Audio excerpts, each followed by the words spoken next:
পুনৰ আন্তঃৰাষ্ট্ৰীয় প্ৰেক্ষাপটত উজ্বলিছে অসম কন্যা ব্ৰিটেইন গট টেলেণ্টত খলকনি অসমৰ জুৰি 8 বছৰীয়া বেনিতা চেত্ৰীৰ নৃত্যই মোহিত কৰিছে বিশ্ববাসীক অসমৰ কণমানি নৃত্যশিল্পী বেনিতা চেত্ৰীৰ ঘৰ হৈছে বোকাজানত বেনিতাৰ প্ৰদৰ্শনত গৌৰৱান্বিত বোকাজানবাসীৰ লগতে সমগ্ৰ দেশবাসী বৰ্তমান জয়পুৰত কণমানি বেনিতাই চলাই আছে অনুশীলন এফালে প্ৰতিভাৱান বেনিতা চেত্ৰীক প্ৰশংসাৰে উপচালে মুখ্যমন্ত্ৰী ডক্টৰ হিমন্ত বিশ্ব শৰ্মাই What do you want to do if you win Britain's Got Talent? I would like to buy a pink princess house. Oh. Yeah. Who did you bring with you today? My daddy.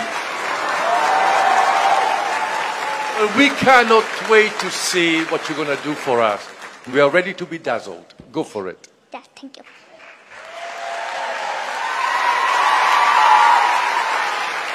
Thank you.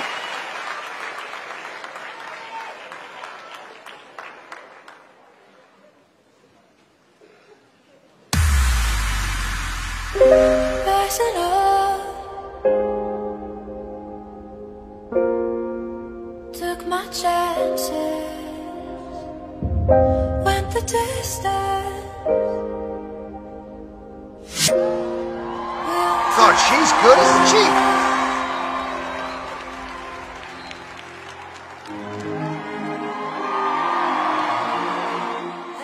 আজি এটা ভাল খবৰ দিও মই পাহৰিয়ে গৈছিলো অসমৰ কাৰ্বি আলঙৰ বিনিতা চেত্ৰী 8 বছৰীয়া ছোৱালী ব্ৰিটেইন গট টেলেণ্ট নামৰ অনুষ্ঠানটোত যি ধৰণে প্ৰদৰ্শন কৰিলে হসাকৈ মনটো গৌৰৱেৰে উফন্দি উঠিলে অসমৰ টেলিভিছন চেনেল বিলাকতো আজি সেই বিষয়ে ধুনিয়াকৈ নিউজ আহিছে মোৰ টুইটাৰতো মই দিছো ফেসবুকতো দিছো আপোনালোকে চাব কণমানি বিনিতাই কেনেকে হাত হাগৰ পাৰ হৈ আমাৰ অসমৰ ধ্বজা উচ্চ সিংহৰ আৰোহণ কৰোৱালে আপোনালোক সকলোৱে তাইৰ অনুষ্ঠান চাব ইমান ধুনিয়া নাচিছে আৰু ইমান ধুনিয়াকৈ স্মাৰ্টলি কথাৰ উত্তৰ দিছে হসাকৈ আজি মনবোৰ কৰবাত যেন পূৰ্ণ হৈ উঠিলে বিনিতাৰ